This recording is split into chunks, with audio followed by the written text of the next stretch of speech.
한번 인사 나누겠습니다. 고맙습니다. 감사합니다. 주님 안에서 사랑합니다. 오늘은 제10과 말씀 같이 보겠습니다. 마태복음 24장 14절입니다. 보겠습니다. 시작. 이 천국 복음이 모든 민족에게 증언되기 위하여 온 세상에 전파되리니 그제야 끝이 오리라. 아멘. 성경 창세기 3장 1절에서 6절에 보면 원죄 사건에 대해서 아주 잘 나와 있습니다. 하나님이 사람을 지으신 다음에 명령하셨어요. 뭐라고 명령하셨냐면 이 동산에 있는 모든 나무의 실과는 너희가 임의로 먹되 동산 중앙에 있는 나무의 실과는 먹지 말아라, 이렇게 말씀하십니다. 그러면서 먹는 날에는 너희가 정령 죽으리라, 이렇게 말씀하셨거든요. 근데 안타깝게도 이 창세기 3장으로 넘어가면 아담과 하와가 그 하나님의 말씀을 순종하지 않고 불신앙하여서 선악과를 따먹는 장면이 나옵니다. 그것을 두고 우리는 원죄라고 말합니다. 근데 이 원죄 때문에 두 가지 더 큰 문제들이 파생이 됐어요. 그 첫 번째 문제가 뭐냐?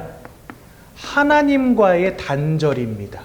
그래서 로마서 3장 23절에 보니까 이 죄를 범하였음에 사람들이 하나님의 영광에 이르지 못하게 되었다, 이렇게 되어 있어요. 그러니까 원죄로 말미암아 하나님을 잃어버린 문제 가운데 빠지게 된 겁니다. 그리고 하나님을 잃어버린 그 순간부터 사단 마귀에게 사로잡히게 되었다라고 성경 말씀하세요. 그래서 요한일서 3장 8절은 이 죄를 범한 사람들마다 마귀에게 속하였나니, 이렇게 되어 있습니다. 그러니까 요 죄 하나 때문에 우리는 하나님도 잃어버리고 사단에게 붙잡힌 존재가 되었다라고 성경은 우리에게 가르치고 계시다는 거예요. 우리는 이 세 가지 문제를 두고 뭐라고 하냐? 인생의 근본적 영적 문제라고 합니다. 우리의 영적인 부분에 일어난 문제이기 때문에 영적 문제라고 해요. 여러분, 몸이 아프다, 그거 뭡니까? 육신의 문제잖아요. 마음이 무너졌다, 그거 뭐예요? 정신 문제라고 하잖아요. 그것처럼 우리의 영적인 부분에 벌어진 일이기 때문에 우리는 요 세 가지를 영적인 문제라고 합니다. 네. 그래서 사실은 이게 우리 인생의 가장 중요한 근본적 문제들인데, 사실 이 근본적 문제들이 특징이 뭐냐니까 영적인 문제이기 때문에 숨겨져 있어요.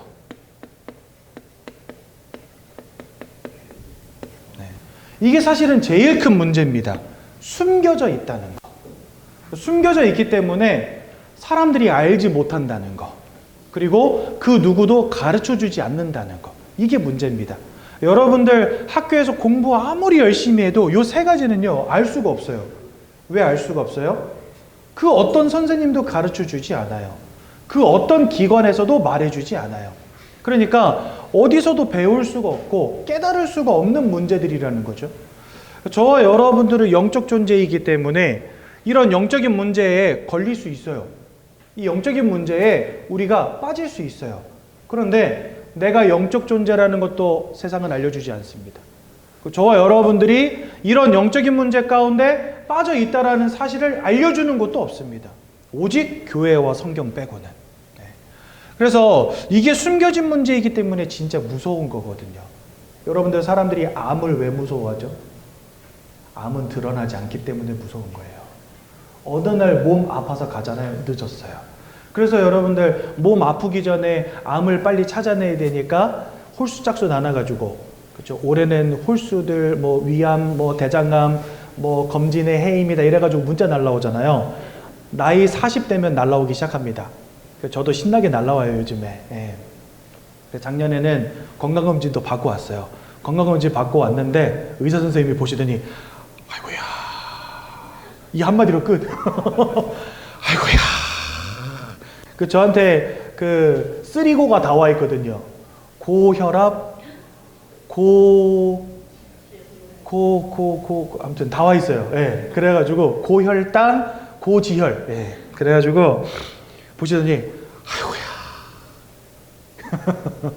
그 여러분들 그거 다 하잖아요. 왜? 암 걸리면 무서우니까. 암은 숨겨져 있기 때문에, 드러나지 않기 때문에 미리미리 가서 알아봐야 되는 거예요. 그죠? 그것처럼 이 영적인 근본적 문제들도 숨겨져 있습니다. 그러니까 세상이 알지 못해요. 그렇죠? 그런데 우리가 이와 같은 문제 가운데 빠졌다는 것을 알려주는 책은 성경밖에 없단 말입니다. 그래서 주님은 우리에게 이러한 문제가 와 있음을 아시고 우리를 이러한 문제들로부터 구원하시고 해방시키시기 위해서 이 땅에 오셨다라는 겁니다. 그런 의미에서 우리가 주님의 십자가를 바라볼 수 있어야 돼요. 어떤 사람들은요 이렇게 말합니다. 아이고 주님은 실패했다. 왜요? 자기가 유대인의 왕이라고 해놓고서 갑자기 십자가에 못 박혀 돌아가셨거든요. 그러니까 세상 사람들은 말해요. 구원자가 아니다. 실패한 사람이다. 그리고 그 밑에서 예수님을 창으로 찔렀던 병사들이 예수님을 조롱합니다. 뭐라고 조롱하냐면 네가 유대인의 왕에 맞고 구세주가 맞으면 지금 그 십자가에서 내려와 봐라 이렇게 이야기한단 말이죠. 근데 여러분 중요한 것은 주님은 십자가 지시기 위해서 오셨다는 사실. 어쩌다 보니까 구원 사역이 실패해서 십자가 지신 게 아니라 주님의 이 땅에 오심의 이유와 목적 자체가 십자가였다는 겁니다. 그래서 고린도전서 15장 1절에서 2절에 보니까 그는 성경대로 죽으시고 성경대로 다시 살아나셨느니라. 그러니까 성경은 주님의 죽으심과 주님의 부활을 계속해서 말씀하시고 계신다는 겁니다. 창세기 3장 15절에 보면 여자의 후손이 오실 것이다 이렇게 말씀하시는데 여자의 후손이 누구냐? 바로 그리스도 예수를 의미합니다. 그 여자의 후손이 와서 뱀의 머리를 깨트려 버릴 것이요. 그리고 너는 그의 발꿈치를 상하게 할 것이다. 이렇게 돼 있어요. 그러니까 주님의 십자가 사건을 두고 발꿈치를 상하게 한다라고 표현해 놨어요. 그러니까 주님은요, 이 땅에 오셔서 발꿈치를 상하게 되는 일, 즉 고난도 받으시고 십자가에 못 박히시는 일을 당하실 것이라는 것을 성경은 계속해서 말씀하고 계시다는 겁니다. 출애굽기 3장 18절에는 뭐라고 되어 있냐? 희생제사라는 말이 나와요. 그러니까 주님은 우리를 위해서 희생하실 분이라는 겁니다. 그래서 이스라엘 백성들이 저 애굽에 400년간 종되어 있을 때 어린 양을 잡아서 피를 흘리는 그날 밤 빠져나오게 됩니다. 그러니까 예수가 우리를 위해서 죽으심이 우리를 죄로부터 해방하고 사단의 권세로부터 해방하는 유일한 방법이었다는 거예요. 그래서 성경은요 계속해서 주님의 죽으심에 대해서 말씀하십니다. 성경에 보면은요 막 동물을 잡아서 피를 흘리고 막 제단에 뿌리고 막 이런 것들이 엄청 많이 나와요. 사람들은 오해해 그걸 보면서 야 이게 무슨 고대 근동 지방에서 했던 무슨 인신공양도 아니고 뭘 맨날 그렇게 동물을 잡아 죽이고 찢어 죽이고 막 각을 뜨고 막 피를 뿌리고 너무 이상하다 사람들이 이렇게 이야기해요. 근데 그 모든 것들이 사실은 다 무엇을 예표하는 것입니까? 십자가에서 창에 찔리시고 채찍에 맞으시고 피 흘리시고 못 박혀 죽으실 그리스도 예수를 예표하고 있다는 겁니다. 그러니까 성경에서 동물들을 잡아서 각을 뜨고 피를 흘리는 그 모든 장면들이 사실은 예수의 십자가를 우리에게 보여주시는 거라는 거예요. 근데 그러한 내용들이 구약에 가득 차 있다는 사실. 그러니까 성경 자체는 우리에게 계속해서 이 십자가를 보여주신다는 겁니다. 그러면 이 십자가와 고난을 보여주시는 이유가 무엇입니까? 바로 이 근본적 문제 세 가지 때문입니다. 여기도 써놨지만 창세기 3장 15절에 보니까 예수 그리스도가 뱀의 머리를 상하게 할 것이다 이렇게 말씀하세요. 즉 이 땅에 참 왕으로 오셔서 저와 여러분들의 인생을 사로잡은 이 사단의 권세를 꺾기 위해서 예수님 오셨다는 것입니다. 또한 히브리서 9장 12절에 보면 이런 말씀이 있습니다. 염소와 송아지의 피로 하지 아니하시고 자기의 피로 속죄를 이루사 이렇게 돼 있어요. 예수 그리스도께서 십자가에 못 박혀 죽으심으로 피 흘려 주시고 그것으로 말미암아 속죄를 이루셨다 이렇게 말씀하십니다. 그래서 단번에 우리가 성소로 들어갈 담력을 얻게 되었다라고 히브리서 10장 19절에 말씀하십니다. 우리가 하나님께로 나아갈 담력을 얻게 되었다.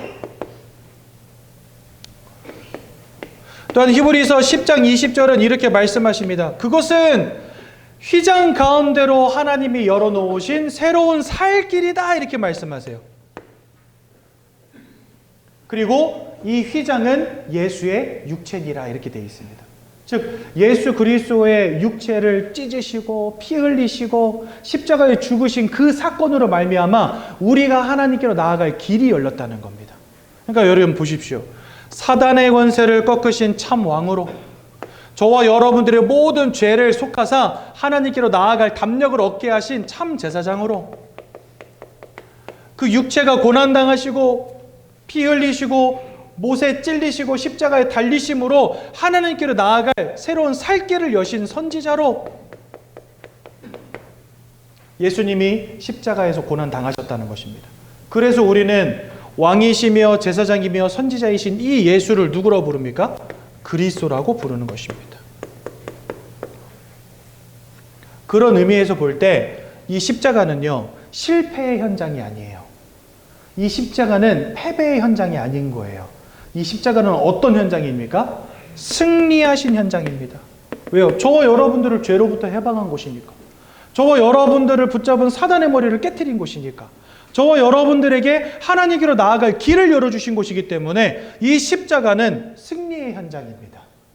주님의 고난에 우리는 그래서 감사해야 되는 것입니다. 많은 사람들이 주님의 고난을 생각하면 다 웁니다. 아이고 주님 얼마나 아프셨을까. 물론 맞는 말이기도 합니다. 그런데 우리는 주님의 고난을 바라볼 때요, 우리의 생각을 바꿔야 돼요. 주님 너무 감사합니다. 주님의 그 고난과 주님의 그 죽으심과 주님의 그 피 흘리심으로 말미암아 내가 당해야 될 고난이 끝났습니다. 내가 당해야 될 사망이 끝났습니다. 할렐루야, 하나님께 찬양드립니다. 우리 이렇게 바뀌어줘야 돼요. 여러분, 제가 필리핀에 6년을 살았거든요. 근데 필리핀은 90% 이상이 천주교를 믿는 사람들이에요. 근데 여러분들 성당 가보시면 성당에는 항상 십자가가 이렇게 딱 달려있는데 그 십자가에 누가 항상 같이 있어요? 예수님이 같이 계시잖아요. 부활의 주님이 없어요. 부활의 주님은 없고 뭐만 있냐? 얼마나 아프실까? 못 박힌 저 손과 발, 이 예수님밖에 없어요. 쭉 늘어져 있는 예수님. 혹은 어떤 예수님이에요? 마리아의 다리에 이렇게, 여러분들 그 영화 피에타라는 거 보셨습니까? 거기 보면 거기에도 이렇게 마리아의 다리에 이렇게 누워가지고 쭉 늘어진 예수님이 나오잖아요. 그렇죠? 그러니까 희한하게 천주교에서는요, 십자가에서 죽고 힘없어서 축 늘어진 예수님만 항상 뭔가 드러나 있어요. 근데 성경은요, 그 십자가의 자리가 예수님이 힘있게 축 늘어진 자리가 아니라고 말씀하세요. 어떤 자리라고 말씀하십니까? 사단을 이기신 승리의 자리예요. 저와 여러분들의 죄악을 끝내신 승리의 자리라니까요. 하나님을 만나는 길을 여신 구원의 자리가 바로 십자가란 말이죠. 그러니까 주님처럼 이렇게 힘없게 이렇게 축 늘어져 있는 거 맞습니까? 틀립니까? 그거 아닙니다. 네. 우리는 주님의 고난을 생각하는 게 아니라 주님의 고난으로 인하여 우리에게 성취되어진 구원을 생각하는 사람들이 돼야 되는 거예요. 근데 이 필리핀 사람들 다 이제 대부분이 천주교거든요. 고난 주간이 되면 뭐 하냐? 한 1m, 1.5m 되는 채찍을 만들어요. 이 채찍을 만들어가지고 그걸로 뭐 하고 다니면 우통을 다 깐 다음에 자기 등을 때리고 다녀요. 고난 주간 내내. 그래가지고 고난 주간에는요, 집 밖으로 나가면은 온 도로에 사람들 핏방울이 점점 떨어져 있어요. 주님이 가신 고난의 길을 내가 가야 된다는 거죠. 심지어 필리핀은 어떤 사람들이 있냐, 진짜 십자가에 못 박히는 사람들이 있어요. 그래가지고 거기에는 전 세계에서 취재진이 와가지고 취재를 해가요. 근데 거기 가면은 의사가 같이 와 있어요. 응급차량 의사가 같이 와 있어요. 왜냐하면 진짜 사람을 생으로 십자가에 못 박거든요. 나무에다가 못으로 이렇게 손에다가 이렇게 못을 박아요. 근데 이거 아무데나 박으면은 뼈나 심줄 상할 수 있잖아요. 신경이 다칠 수 있잖아요. 그러니까 의사가 못 박아도 되는 자리를 표시를 해줘요. 손바닥, 발바닥에다가. 그 표시를 해주면 거기다 대고 못질을 하는 거예요. 근데 저도 거기를 한번 간 적이 있거든요. 갔더니 어떤 사람이 자기 손을 탁 펴가지고 막 사람들한테 보여줘. 보여주니까 흉터가 한 4-5개가 있어요. 그래 자기는 이미 5번 못을 박았대요. 오늘 또 못 박으러 왔대. 이러면서 그게 자기의 훈장이 돼버렸어요. 아니 주님은 십자가 지셔야 될 분명한 이유가 있습니다. 뭐 때문에요? 저와 여러분들을 구원하시기 위해서 흑암의 권세를 꺾으시고 죄악의 문제를 끝내시고 하나님 만나는 길을 여시기 위해서 십자가 지셔야 될 분명한 이유와 목적이 있으신 분이세요. 예수님은. 근데 그 사람은 도대체 십자가에 못 박힐 이유가 뭡니까? 우리가 십자가에 못 박히지 말라고, 우리가 죽지 말라고 주님이 대신 못 박히시고 주님이 대신 죽으신 거거든요. 그러니까 우리는 그거 당하지 말라고 주님이 하신 거예요. 주님을 믿음으로 영원한 생명 가운데로 들어가라고, 죽임 당하지 말라고 주님이 대신 죽으신 거예요. 그러니까 우리는 십자가에 못 박힐 이유가 전혀 없어요. 없어. 채찍으로 내 등을 때릴 이유가 없어요. 그거 하지 말라고 주님이 당하신 건데. 그러니까 고난을 오해해버린 거예요. 뭔가 주님이 당하신 고난을 생각하면서 아이고 얼마나 아프셨을까, 너무 감사합니다. 나를 위해 고난당하신 주님, 나를 위해 죽으신 주님, 그 주님의 은혜로 내가 살았습니다. 할렐루야, 찬양을 드립니다. 이게 맞는 것이지 나도 같이 고난당하겠습니다, 그거 하지 말라고 주님이 당하신 거라는 거. 그래서 우리는요 십자가 질 이유도 없고 십자가에 못 박힐 이유도 없어요. 왜요? 주님이 당하신 거거든요. 주님이 대신 당하신 거거든요. 그렇다면 저와 여러분들은 지금부터 뭐 해야 될까요? 주님이 당한 고난의 길을 같이 따라가는 게 아닙니다. 우리는 이제부터 뭐 해야 되겠습니까? 하나님께 드리는 최고의 감사가 뭘까요? 예배입니다. 예배. 그러니까 여러분 예배를 잘 드리는 게 예수님이 우리를 위해서 당하신 고난을 보답하는 길이에요. 말씀을 듣고 은혜 누리고 하나님께 감사와 찬송과 영광을 올려드리는 거, 이것이 주님의 고난에 동참하는 방법이에요. 내 몸을 때리는 게 아니고. 그죠? 또 두 번째 방법은 뭡니까? 그 그리스도를 전하는 것입니다. 주님은 모든 사람이 구원을 얻으며 진리를 아는 데 이르기를 원하신다, 이래 돼 있어요. 모든 사람이 예수 그리스도를 통하여 구원에 이르는 것을 주님은 기뻐하신다, 이렇게 되어 있어요. 그러니까 우리는 하나님께 예배 잘 드리고 전도의 축복을 누리면 그게 예수님의 십자가의 고난에 동참하는 방법입니다. 근데 예배 드리고 전도하다 보면은요, 이 핍박이라는 게 와요. 그렇죠? 이것도 우리가 고난에 동참하는 방법입니다. 저도 현장에 나가면은요, 아무도 저를 환영해 주는 사람 없어요. 더운 여름날 땀 삐질삐질 흘리면서 나가서 전도하잖아요. 그러면 날도 더운데 나와서 뭔 고생이시냐면서 그 약간 이렇게 비꼬는 말이 있잖아요. 아이고 고생이 많으세요. 이게 아니라 뭐하러 나와서 고생합니까? 아무도 환영해 주는 사람 없어요. 전도지 주면요 휙 던져버려요. 그냥 던지면 가서 주우면 되는데 뿌겨 한번. 뿌기면 다시 쓰지도 못해. 그러면 쓰레기통에 버려야 되잖아요. 그리고 왜 사람 귀찮게 하냐면서 막 뭐라 하는 사람들 있고. 그러니까 나가면은요 아무도 환영 안 해줘요. 전도한다고 칭찬해 주는 사람 아무도 없어요. 예. 그런데 우리는 전도의 삶을 지속합니다. 왜 그럴까요? 그게 주님의 고난에 동참하는 방법이에요. 그러니까 여러분들 진짜 고난 주간을 알차게 보내시려면 예배의 축복 가운데로 깊이 들어가십시오. 그 하나님이 제일 기뻐하는 겁니다. 그리고 여러분들의 삶을 통해서 주님을 전해 주십시오. 하나님 그거 원하신다는 사실. 그러니까 이거를 오해하니까 막 사람들이 고난 주간 되면 막 금식기도 하고 막 나도 고난 당해야 된다면서 막 주님 얼마나 아프셨을까 다 이러고 막 울고 불고 막 콧물 째고 막 이러고 있어요. 아닙니다. 십자가는 주님이 승리하신 곳이에요. 방점을 찍으신 곳이에요. 구원의 방점을 찍으신 곳이에요.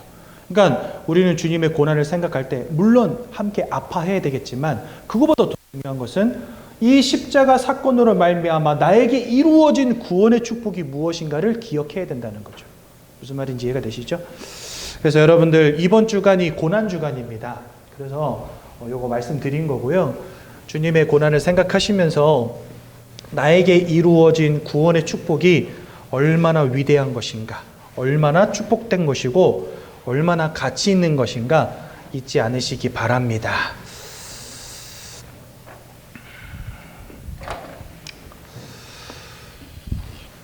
성경은 하나님께서 사람을 창조하셨다라고 말씀하십니다.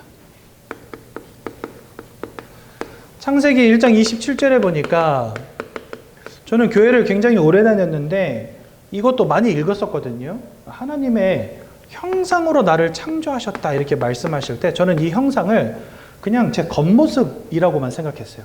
그러니까 하나님도 이렇게 눈, 코, 입 있으시고 손발 달린 그런 분이시겠다 이렇게만 생각했었단 말이죠. 근데 이 형상이라고 하는 것은 겉모습만 의미하는 것은 아닙니다. 하나님의 모든 성품, 하나님의 모든 것을 닮았다라는 거예요. 그러니까 저와 여러분들을 하나님을 닮은 존재로 만드셨다는 겁니다. 근데 하나님의 가장 큰 특징 중에 하나가 뭐냐? 하나님은 영으로 존재하시는 분이라는 겁니다. 육체를 갖고 계시지 않으세요. 영으로 존재하시는 분이시기 때문에 그 하나님을 닮아서 우리 또한 하나님이 영적 존재로 지으셨다는 거예요. 그러니까 저와 여러분들이 영적 존재라는 유일한 단서는 뭐냐? 우리가 영적 행위를 한다는 겁니다. 사람은 교회 가서 예배도 하고 절에 가서 불공도 드리고 천주교 가서 미사도 드립니다. 근데 동물 가운데 예배, 불공, 미사 하는 동물은 없어요. 왜 그러냐? 얘네들은 하나님의 형상과 상관이 없이 지어진 존재들이기 때문에 그래요. 근데 사람은 하나님의 형상을 따라서 창조되었기 때문에 영이신 하나님을 닮은 영적 존재. 그래서 영적 행위를 하는 유일한 존재라는 사실. 그렇다면 하나님은 우리를 이렇게 영적 존재로 지으신 이유가 무엇이겠습니까? 영이신 하나님을 알고 하나님께 예배하고 하나님과 함께하는 축복을 누리라는 것입니다.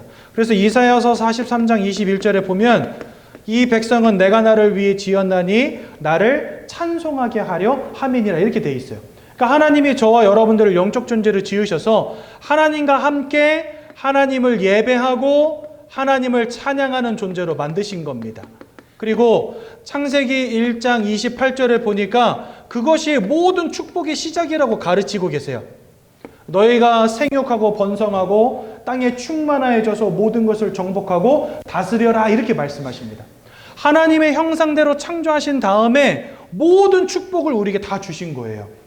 그러니까 하나님과 함께 하나님을 예배하고 하나님 주시는 최고의 축복을 누리는 존재로 저와 여러분들을 처음부터 만드셨다는 겁니다. 그러니까 원래 인간은 하나님을 아는 게 당연해요. 그리고 하나님 안에서 축복받는 것이 당연한 존재였다는 거예요. 그런데 여러분들 지금까지 하나님 알고 사셨습니까? 모르고 사셨잖아요. 왜 우리는 하나님을 모르는 존재들이 됐을까요? 그래서 저는 그것을 영적인 문제라고 하는 겁니다. 아는 게 당연한데 모르게 됐다. 그것은 뭔가 우리에게 변고가 생겼다는 거잖아요. 그렇죠? 이 팔이 이렇게 움직이는 게 당연한데 얘가 안 움직여. 그럼 그거 문제 아닙니까? 병원에 가서 진찰도 받아보고 고쳐야 되잖아요. 손이 이렇게 잡아지는 건 이거 당연한 건데 어느 날부터 이게 안 된다. 그럼 이게 여러분들 손에 문제 온 거잖아요. 그것처럼 하나님을 알고 하나님과 함께하는 축복을 누려야 되는 우리가 하나님을 모르는 상태 가운데 빠졌다니까요. 저는 그것을 영적 문제라고 말한다는 겁니다. 왜요? 영이신 하나님을 모르게 된 것이니까. 그러니까 우리에게는 아주 중대한 영적인 문제가 오게 됐다는 겁니다.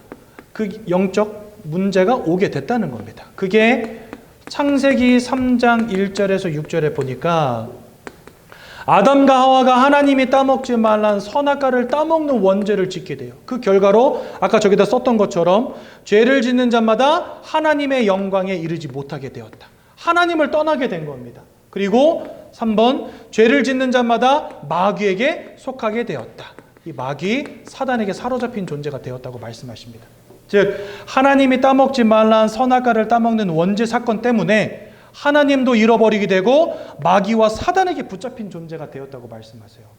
그러니까 영적인 모든 축복을 다 잃어버리고 에베소서 2장 1절은 뭐라고 표현해 놓으셨냐? 우리가 영적 사망 가운데 빠지게 됐다라고 말씀하세요.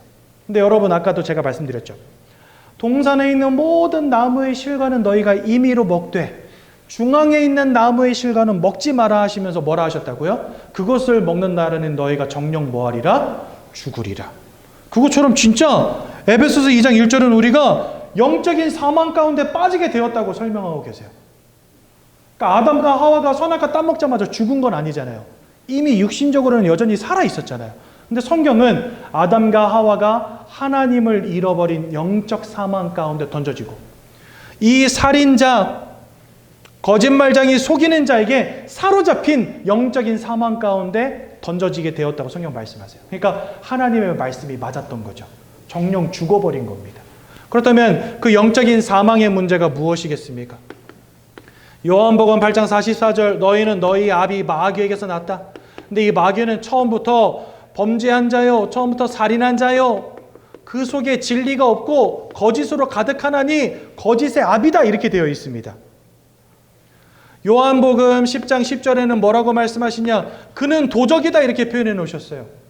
그가 오는 것은 모든 것을 빼앗고 죽이고 멸망시키려는 것 외에는 이유가 없다 이렇게 되어 있습니다. 요한일서 3장 8절에는 그런 마귀에게 우리가 속한 자가 되었다 이렇게 말씀하십니다. 그러니까 하나님과 함께 했던 우리가 이제는 하나님을 잃어버리고 사단 마귀에게 속한 자가 되었다는 것입니다. 저와 여러분들은 알지도 못한 채 우리의 영적인 부분이 흑암에게 사로잡힌 존재가 되었다는 거예요. 그래서 하나님도 알지 못하고 영적인 축복도 다 잃어버리고 도적 같은 놈에게, 살인마 같은 놈에게, 거짓말장이에게 여러분들의 인생이 지금까지 딱 사로잡혀 있었다는 겁니다. 나는 행복하고 싶지만 행복할 수 없는 존재. 나는 뭔가 응답을 누리고 싶지만 원치 않는 불행과 문제가 지속될 수밖에 없는 존재가 되었다는 겁니다. 이것을 세상 사람들은요, 사단의 존재를 알지 못하지만 뭔가 인생이 안 된다는 것은 다 느낀단 말이죠. 그래서 사람들은 그것을 뭐라고 부르기 시작했냐? 사주팔자라고 부른 거예요. 또 운명이라고 부른 겁니다. 아이고 팔자 사납다 이렇게 말하잖아요, 사람들이. 인생에 문제 오면 뭐라 그래요? 아이고 팔자 사납네 이렇게 이야기하잖아요. 그게 뭐죠? 그러니까 뭔가 내 인생에 내 의지로 해결 안 되는 인생의 흐름이라는 게 있다는 거예요. 근데 하나님이란 존재를 모르고 사단이란 존재를 모르니까 그걸 그냥 사주팔자라고 부른다는 겁니다. 근데 성경은 분명하게 우리에게 말씀하고 계세요. 영적 존재인 우리가 하나님을 잃어버렸고 사단에게 붙잡히게 되었는데 알고 보니까 이 사단이 거짓말쟁이, 살인마, 그렇죠? 도적 같은 놈이었다는 거예요. 그러니까 우리 인생을 사로잡고 우리 인생에서 모든 것을 빼앗고 불행을 가져다주고 문제를 가져다주는 영적 존재가 있었다는 거예요. 근데 그걸 모르니까 그저 사주팔자라고 말해 왔었다는 겁니다. 모든 사람들이 이 운명 사주팔자, 즉 사단에게 꽉 사로잡힌 존재가 돼버린 거죠. 그러니 여러분 그 마음과 생각이 편할 날이 있겠습니까? 인생이 늘 무너진다. 원치 않는 문제가 온다. 어떻게 편안합니까? 그러니까 사람들이요 마음이 무너지고 생각이 무너지고 이런 것들이 두려움이 되고 트라우마가 되고 그러면 어떻게 돼요? 이제는요 온전하게 살아갈 수 없게 돼버리는 거예요. 약을 먹지 않으면 안 되는 인생, 수면제를 먹지 않으면 잠을 자지 못하는 인생, 뭔가 안정제를 먹지 않으면 분노를 조절하지 못하는 인생, 대인기피증, 공황장애, 우울증, 조울증, 악몽, 환청 이런 것들에 시달리며 살아갈 수밖에 없는 존재, 귀신이 보이고 환청이 들리고 이런 뭔가 초자연적인 현상 속에서 갈팡질팡하면서 살아가는 인생, 세상에 가득 찼어요. 여러분들 마음과 생각이 무너진 문제 속에 살아가는 사람들 세상에 가득 찼다니까요. 그러니 여러분 그 삶이 그 육신이 어떻게 되겠습니까? 만족이 없어요. 행복이 없어요. 그러니까 방황할 수밖에 없어요. 여기 가서 기우 저기 가서 기우, 마약을 집어넣고 도박에 중독되고 알코올에 빠지고 이렇게 살아갈 수밖에 없는 겁니다. 그러니 여러분 그 육신이 남아나겠어요? 가정이 남아나겠어요? 인생이 남아나겠습니까? 질병의 문제에 빠지고 가정이 깨지고 너무나 많은 사람들이 자살하는 시대. 그러니까 삶의 문제, 육신의 문제 사람들에게 올 수밖에 없는 겁니다. 영적인 무너짐 속에서 마음도 생각도 무너지고 영적인 무너짐과 마음의 생각과 무너짐 속에서 삶도 육신도 병들게 되는, 그래서 여러분 사람이 영적 존재라는 걸 이해하는 게 그래서 중요한 겁니다. 우리가 돈만 가지면 행복할 것 같죠? 아니요, 그렇지 않아요. 영적인 문제 가운데 빠져있는 우리는 이 영적 문제 해결하기 전까지 행복을 찾을 수가 없어요. 돈을 벌면 인생이 편리해집니다. 하지만 행복해지는 것은 아니에요. 성공하잖아요. 많은 것을 누릴 수 있습니다. 하지만 그것이 행복을 가져다 주진 않습니다. 왜요? 여전히 이 속에 있거든요. 이 속에 있지만 부자인 거예요. 이 속에 있지만 그냥 성공자인 거예요. 결국 마음과 생각이 무너짐 막을 수 없어요. 그 돈으로 성공으로 막아지지가 않는 겁니다. 영적인 무너짐이 해결돼야지만 막아져요. 영적인 무너짐이 해결되어야지만 근본적인 행복을 찾을 수가 있는 거예요. 그런데 그 영적인 무너짐이 해결이 안 되어지니까 사람들이 성공하고 무너지는 겁니다. 많은 것을 얻고도 자살하는 겁니다. 좋은 집에 살면서도 마음이 무너지는 겁니다. 여러분, 뭔가 잃어버리고 인생이 무너진 사람들이 마음이 무너지는 건 어느 정도 이해가 돼요. 근데 성공하고 잘 나가고 잘 사는 사람들이 마음이 무너진 거 이해가 잘 되십니까? 쉽게 이해 안 될걸요? 여러분들 한 달에 전기세, 가스비 얼마 내십니까? 아마 원 단위까지 다 기억하실 거예요. 저 이번 달에 87,649원 나왔어요. 이런 식으로. 근데 여러분들 부자들은요, 자기 전기세가 얼마 나왔는지 가스비가 얼마 나왔는지 몰라요. 모른다라기보다 관심이 없어요. 왜요? 그거 빠져나가는 거 아무 문제 안 되니까. 근데 우리는요, 그거 벌벌 떱니다. 막 지난 겨울에 너무 추워가지고 가스 좀 신나게 뗐다 그러면요, 갑자기 막 20만 원 이렇게 나오잖아요. 그럼 여러분들 그거 고지서 받을 때 어때요?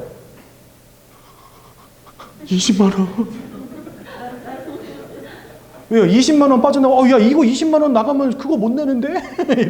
그거 많이 빠져나가면 다른 거 못 내는 게 생기니까 벌벌 떨어요.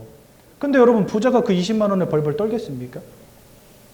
여러분, 한여름에 에어컨 오래 켜놓으면 막 뭐라 그러잖아요. 여보, 또 켜놨어! 이러면서. 야, 이놈 시키야! 끄라고요! 부자들은요, 에어컨이 켜져 있는지도 모르고 살아요, 그냥. 예. 왜요? 전기세 많이 나와도 별로 타격이 없거든. 근데 우리는 전기세 많이 나오면 어떻게 돼요? 또 떨어야지. 이번 달에 아버님 생신인데. 그러면 그 사람들은 행복합니까? 전기세 걱정, 가스비 걱정 안 하고 사니까 행복합니까? 여러분들보다야 근심이 한두 가지는 적겠지요. 근데 그렇다고 해서 행복한 건 아니더라고요. 그렇죠? 사람은 영적 존재입니다. 돈으로 행복한 존재, 성공으로 행복한 존재가 아니라는 거예요. 하나님이 함께 하시는 이 근본적인 축복 잃어버렸기 때문에 세상의 모든 거 다 얻어도 뭔가 한 조각이 뻗어 있어요. 여러분, 퍼즐 게임 하는데 뭐 하나 딱 빠져 있다. 얼마나 찝찝합니까? 그것 때문에 잠도 안 와. 그죠? 똑같아요. 사람의 인생 가운데 가장 중요한 영적인 축복의 퍼즐이 딱 빠져 있는 거예요. 그러니까 막 이것저것으로 막 채워봐도 안 되는 겁니다. 아주 유명한 철학자 중에 파스칼이라는 사람이 이런 말을 했어요. 사람의 마음속에는 뻥 뚫려 있는 공허한 공간이 있는데 그곳으로는 하나님의 사랑과 은혜로만 채울 수 있다는 거예요. 근데 하나님의 사랑과 은혜를 모르면 모든 것을 다 때려 부어도 이게 채워지지가 않는다는 거예요. 그러니까 사람들은 만족 없이 살아가는 겁니다. 이 영적인 놀라운 축복을 잃어버린 결과로 다 가졌지만 다 잃어버린 상태가 되어버린 거예요. 그러니까 영적인 무너짐이 결국은 여러분들 마음과 생각의 무너짐, 삶과 육신의 무너짐으로 연결되는 겁니다, 이게. 바꿔 말하면 우리가 영적인 무너짐을 해결한다면 그 속에서도 여러분들의 마음과 생각이 치유가 돼요. 그래서 저는요, 예수 믿고 우울증이 치유되어지는 사람들 많이 봤어요. 예수 믿고 그 삶이 회복되는 사람들 많이 봤어요. 이건 단순히 예수 믿었더니 사업이 잘 됐다, 그 말이 아닙니다. 삶과 육신의 무너짐 속에서 해방이 된다니까요. 뭔가 삶이 무너져가지고 바깥 출입도 못해, 인간관계도 다 무너져 있었던 이런 사람들이요, 예수 믿고 이게 회복이 되는 거예요. 예수 믿고 마음의 무너짐이 막 회복이 되는 거예요. 왜 가능합니까? 사람은 영적 존재이기 때문에. 영적인 축복을 회복하는 게 그만큼 중요하다는 겁니다. 근데 영적인 무너짐 속에서 마음도 무너져, 생각도 무너져, 삶도 무너져, 육신도 무너졌는데 사람들은요, 어떻게든 행복하고 싶어. 그러니까 뭐 합니까? 이거 하는 거예요, 이거. 막 깎아놓고 빌고, 막 부적도 붙이고, 무당 불러다가 푸닥거리도 하고, 막 쫓아가고, 막 신주단지도 모시고, 막 이러면서 여기 가서 빌고, 저기 가서 빌고 해보는 겁니다. 근데 사람은 영적인 존재이기 때문에 우리가 뭔가 영적인 행위를 하잖아요. 그곳에 귀신이 역사합니다. 하나님을 예배하는 자리에 주의 성령이 역사하시는 것처럼 돼지머리 삶아다 놓고 절하는 그곳에 귀신들이 역사합니다. 그러니까 이 우상숭배 하면 할수록 고린도전서 10장 20절에 있는 말씀처럼 너희가 귀신과 교제하는 존재가 된다라고 성경 말씀하신다니까요. 나는 너희가 귀신과 교제하는 자 되기를 원치 아니하노라. 성경이 이렇게 말씀하세요. 그러니까 이 우상숭배는 단순히 우리가 불행을 맞고 축복을 비는 것이 아니라 이런 거짓말쟁이, 속이는 자, 도적 같은 놈이 여러분들의 인생에 들락날락하는 통로가 된다는 겁니다. 근데 사람들은 이거 무지해요. 내가 영적 존재라는 것도 모르고 이런 사단과 귀신과 같은 영적 존재들이 있다는 거 모르니까 멋모르고 하는 겁니다. 내 인생 박살나는 줄도 모르고 하는 거예요. 그래서 우리는 제사고사 지내지 말라고 가르칩니다. 부모님께 효도하지 말란 말이 아니고 귀신과 교제하는 자 되지 말라는 말이에요. 그 여러분, 효도는 부모님 살아계실 때 하는 거예요. 이제 날씨 풀렸잖아요? 뭐 해야 돼요? 벚꽃놀이 갔다 오셨죠? 친구들끼리 벚꽃 구경하러 다녀오셨어요? 안 다녀오셨어요? 이번 주에. 부모님 모시고 가신 분 계세요? 회개해야 되는 거 아닙니까? 네? 부모님은 꽃기경 한 번도 못 가고, 네?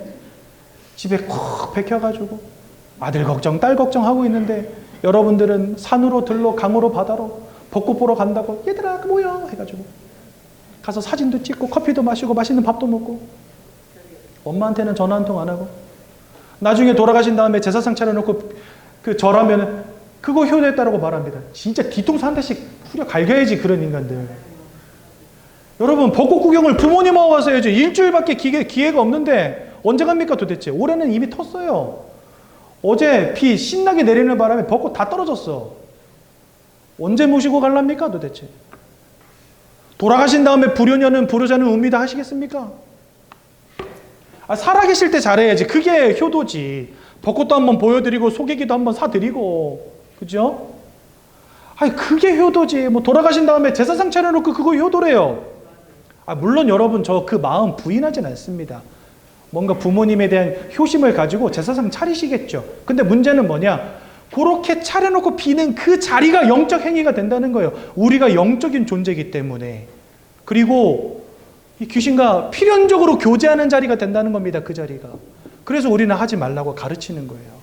그랬더니 니들은 애미도 없냐 막 이러고 저것들은 부모도 없이 너들은 그럼 엄마 배에서 안 나오고 하늘에서 떨어졌냐 막 이러면서 손가락질하고 막 발가락질하고 욕하는 인간들이 셌어요. 왜 제사 지내지 말라고 말하는지도 모르고 그리고 살아계실 때 효도하라는 말이 뭔 말인지도 모르고 그러고 있다니까. 여러분들 우상숭배하지 마십시오. 제사상 다 치우십시오. 그 효도 아닙니다. 살아계실 때 하는 거 그거 효도입니다. 그렇죠? 이제 벚꽃은 지나갔어요. 그럼 여러분 뭐 해야 됩니까? 네. 이제는 벚꽃 말고 다른 꽃기경 시켜드려야지. 5월달 이렇게 돼가지고. 그러니까 여러분도 오늘부터 가족여행 계획을 잡으세요. 부모님 모시고 가는 가족여행. 네. 시간은 살과 같이 빠르게 흐릅니다. 언제 돌아가실지도 몰라요. 저희 할머니가 한 달 반 전에 돌아가셨거든요. 제가 구정에 갔는데 이렇게 침대 채로 요양병원에 계신데 침대 채로 내려오시긴 했지만 여전히 건강하시고 잘 드시더라고요. 난 그렇게 돌아가실 줄 몰랐어. 근데 갑자기 전화 온 거예요. 근데 저희 아버님이 맏아들이 아니고 둘째 아들인데 큰아버지는 대학 나와가지고 외지에 나가 사시게 되면서 저희 할머니 할아버지를 저희 아버지가 모셨거든요. 그러니까 저는 태어나는 순간부터 할머니 돌아가실 때까지 할머니하고 같이 산 유일한 손자예요. 저에 대한 정이 어마어마하세요, 할머니가. 저 가면은요, 다른 손주들은 막 가물가물해가지고 이름도 잘 모르실 때인데 제 이름은 기억하세요. 우리 설룡이 왔다고. 우리 목사 손주 왔다고. 엄청 좋아하세요. 그래가지고 지난 구정 때도 갔는데 전도 잘하고 있지 이러면서 제 손 붙잡고 막 이렇게 기도도 해주시고 그랬거든요. 근데 돌아가셨어요, 한 달 반 전에. 제가 좀 되게 슬펐어요, 사실은. 그랬는데 못내 아쉬운 거예요. 저도 이제 오랫동안 안산에 지금 벌써 거의 15년 가까이 와서 살았거든요. 그러니까 그냥 명절 때만 한 번 가가지고 이렇게 뵙고 사역한다고 바쁘니까 할머니한테 전화할 시간도 없고 할머니가 가끔 전화하면은 할머니 나 사역 중이야 하고선 끊고. 근데 돌아가시고 나니까 그런 게 너무 죄송한 거예요. 살아계실 때 잘하자. 효도는 살아계실 때 잘하는 거예요. 돌아가신 다음에 후회해봤자 아무 소리 없어요. 여러분들 우상숭배는 귀신과 교제하는 것입니다. 제사상 차리지 마십시오. 그거 여러분들 가정과 가문을 무너뜨리는 것입니다. 부모님은요 살아계실 때 잘해드리는 거예요. 5월 달에 이제 우리 어버이날도 있고 하잖아요. 뭐 해야 되겠어요? 산으로 바다로 강으로 들러 놀러 갈 생각 하세요. 소개기도 좀 사드리고 좋은 구경도 좀 시켜드리고 사실날 얼마 안 남았잖아요.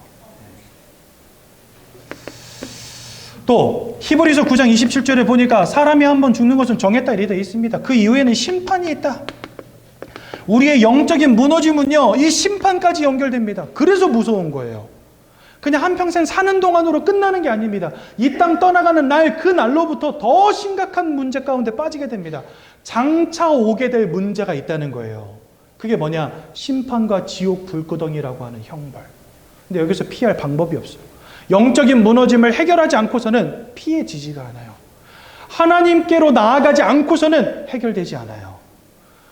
그런데 이거 우리의 방법으로, 우리의 힘으로, 우리의 노력으로 안 되어지는 영적인 문제란 말입니다.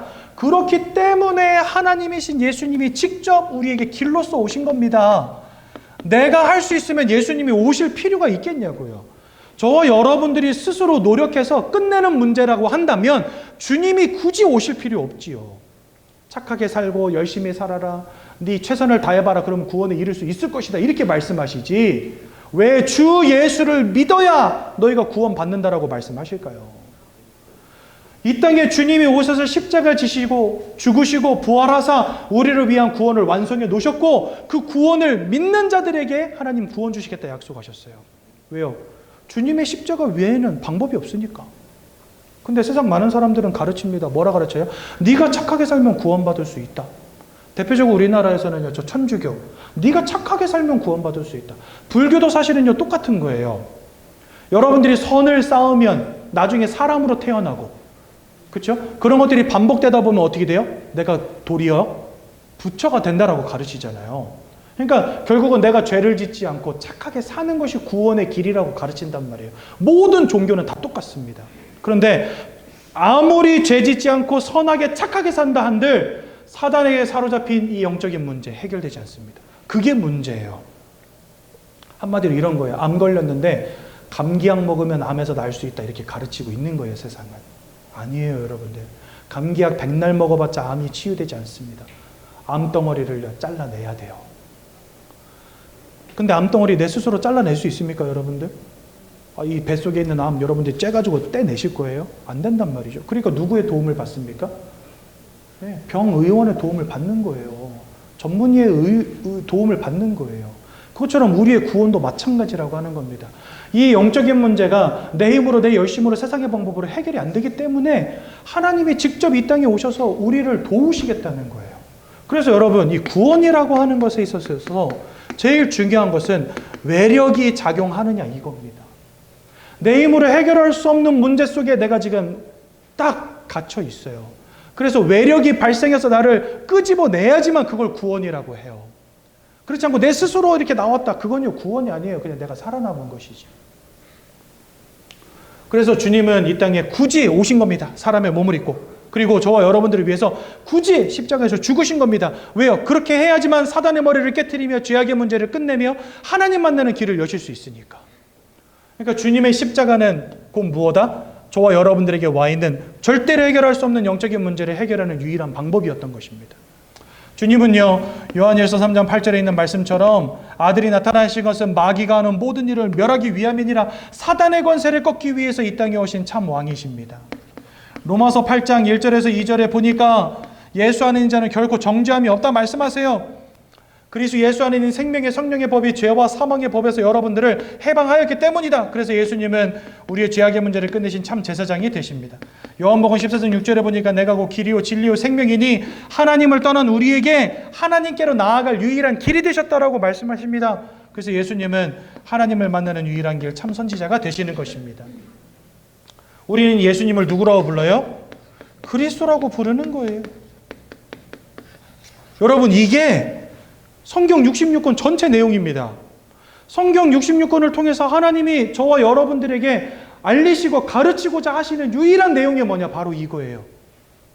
우리가 영적 존재로서 하나님과 함께하는 축복 누려야 되는데 영적인 문제에 빠져서 인생 모든 문제 가운데 빠졌고, 그것은 내 힘으로, 내 노력으로, 내 열심으로 해결할 수 없는 문제이기에 예수님이 사람의 몸을 입고 이 땅에 오셔서 십자가 지심으로 저와 여러분들을 위한 구원의 길을 완성하셨다는 겁니다.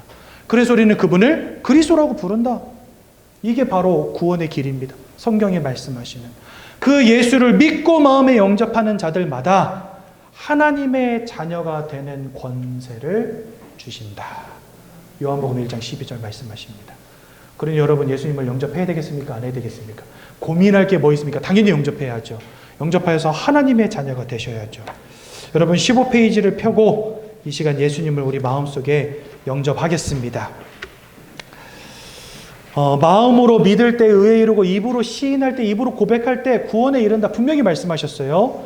오늘 예수님을 마음속에 영접함으로 하나님의 자녀되는 축복 누리시기 바랍니다. 함께 고백합니다. 사랑의 하나님, 이제 나는 죄인인 것을 깨닫고 회개합니다. 지금까지 하나님을 떠나 사단의 지배 아래 묶여 종노릇하며 살았습니다. 그러나 예수님이 저를 위하여 십자가에서 죽으시고 3일 만에 부활하신 그리스도심을 믿습니다. 예수 그리스도께서 하나님을 만나는 유일한 길이 되시며 사탄의 권세를 꺾으시고 모든 죄와 저주와 재앙에서 나를 해방하신 그리스도 되심을 믿습니다. 지금 이 순간 내 마음의 문을 열고 예수님을 나의 구주로 나의 주인으로 내 마음에 영접합니다. 나를 구원해 주심을 감사드립니다.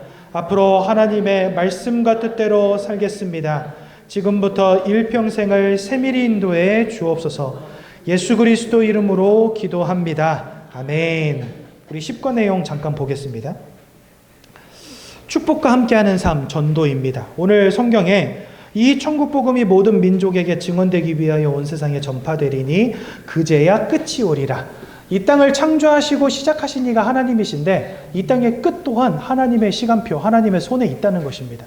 그래서 이 복음이 모든 민족들에게 전파되어지는 것, 그것이 바로 하나님의 소원을 이루는 방법인 것이고요.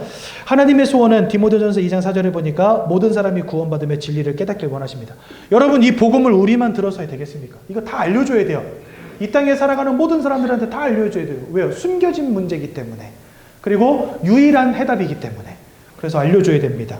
그래서 우리를 부르신 이유가 바로 전도라고 말씀하시고, 그래서 하나님은 우리에게 모든 민족 가운데 가라고 하셨습니다. 그리고 모든 민족에게 전달될 때 끝이 온다.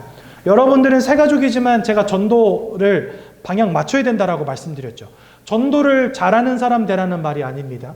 전도를 못해도 상관없어요. 잘 못해도 상관없어요. 하지만 하나님이 나를 부르신 이후에 구원과 전도가 있음을 깨닫는 것은 아주 중요한 것입니다. 신앙생활의 목적이 세계복음화, 신앙생활의 목적이 전도와 선교가 되어야 된다는 사실. 그래서 그것을 깨닫는 것은 굉장히 중요한 것입니다. 왜 전도입니까? 고린도전서 1장 21절에 자기 지혜로는 하나님 알지 못해요. 스스로 하나님을 깨달을 수 없어요. 그래서 우리가 하나님을 알려주어야 되는 겁니다. 그리고 호세아서 4장 6절은 하나님을 아는 지식이 없어 망합니다. 망한다 되어 있습니다. 여러분 보세요. 이 영적인 문제 알지 못하니까 사람들 망하고 있는 거예요. 그리스도라는 해답을 알지 못하니까 여전히 고통당하고 있는 겁니다. 그러니 하나님을 아는 지식이 없음으로 망하는 것이 맞는 거죠. 사도행전 4장 12절에 오직 예수 외에는 구원자가 없다 말씀하십니다. 그러므로 우리는 전해줘야 됩니다. 예수만이 구원자가 되시기 때문에.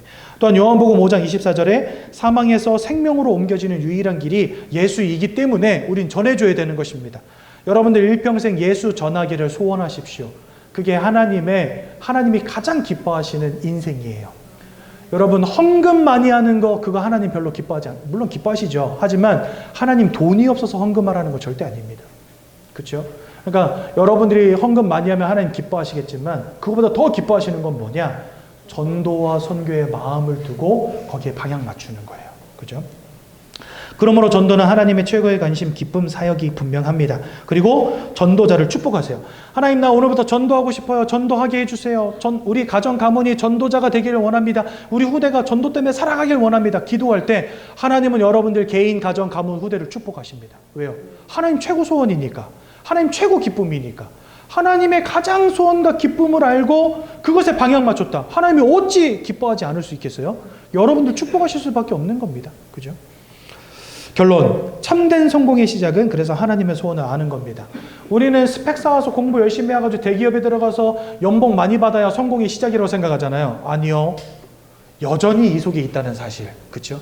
그래서 축복의 시작은 뭐냐? 하나님을 만남으로 이 속에서 빠져나오는 것이요. 그리스도를 전하는 전도의 축복 가운데로 들어갈 때 하나님이 여러분들 인생을 마음껏 축복하시는 겁니다. 그래서 축복의 시작은 하나님의 소원을 아는 것에서부터 시작되는 거예요. 하나님의 소원을 바로 하시고 하나님이 축복하실 수밖에 없는 인생 되시기를 예수님의 이름으로 축원드립니다. 사랑의 하나님, 은혜 감사합니다. 이 자리에 오직 성령으로 역사해 주시고 하나님의 소원을 아는 자, 하나님의 소원을 이루는 자, 전도와 선교의 축복을 누리는 인생 되도록 우리 모두를 축복해 주옵소서. 예수님의 이름으로 기도드렸습니다. 아멘.